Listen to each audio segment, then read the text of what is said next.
asalaamaaleykum sama gars yi c'est Omzo TV officiel technologie en wolof nuyu naa leen baax ziar leen di leen jaajëfal di la wax rek bi lay gën nga si chaîne bi comme d'habitude rek abonnel te nga aimé da ngay bës cloche notification bi ndax ngay mën di jot suñu yeneen i vidéo tey nag dañuy ñëw indiwaat leen deux astuces lu jëm ba tey si WhatsApp ay nouvelle mise à jour bala am na yoo xamante ne si ne ay fonctionnalités yoo xamante ne si ne nekkoon na si WhatsApp mais ñu bëri bàyyiwuñ si woon xel lu toll ak deux astuces tey lay ñëw partageante ak yéen deux astuces yooyu mooy yan bu la neexee yow mi nga xamante ne si ne yaa yor sa benn groupe mën nga réaliser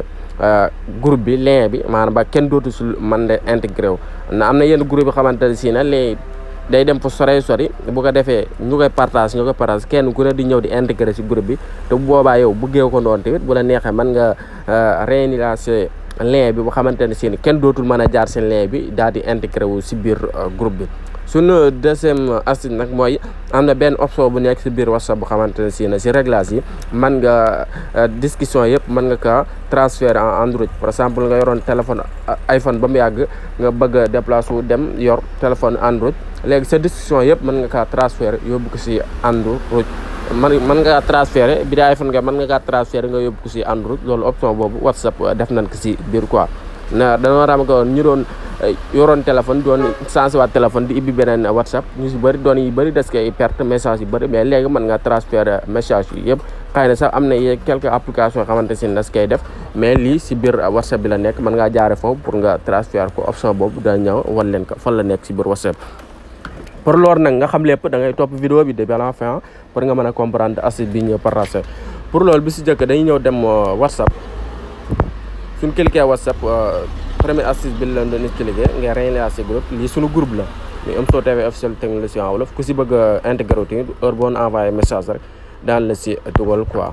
léegi boo ñëwee nii sa groupe yoo xamante si yaa seere groupe bi da ngay ñëw nii si kaw nga cliqué boo cliqué nga ñëw fan nga ñëw fii invité dans le groupe en lien nga cliqué foofu boo cliqué foofu mi ngi lay defal lii réaliser les liens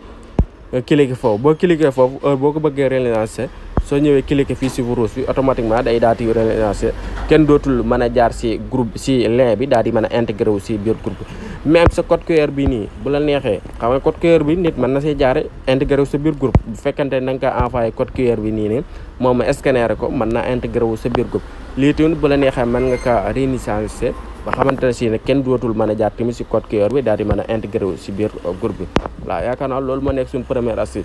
suñu deuxième astuce bi fan la ñuy ñëw dañuy ñëw fii def réglage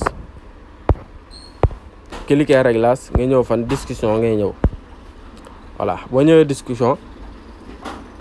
option boobu fii nga koy gis muy déplacer les discussions vers Android maanaam discussion yi yëpp sa message yi discussion yëpp mën nga kaa déplacer si beneen téléphone maanaam si téléphone Android nga yor iPhone ba mu yàgg wala nga yor deux téléphone Android bi nga bëgg a ibbi si téléphone WhatsApp nga ibbi si WhatsApp ba pare nga ñëw kii bi nii nga déplacé ko voilà boo ko déplacé boo xoolee voilà boo bësee commencé bi automatiquement fekkante ne beneen téléphone Android ibbi nga si WhatsApp bi nga def intégré si lépp boo xoolee mu ngi lay andil fii information votre appareil Android il faut information lorsque vous pouvez déconnecter le câble maanaam da nga leen di connecté ak câble quoi boo leen connecté ak câble rek automatiquement boo xoolee lépp lu nekk si téléphone bi si discussion yi WhatsApp bi yëpp day daal di ñëw dem si beneen Android bi quoi.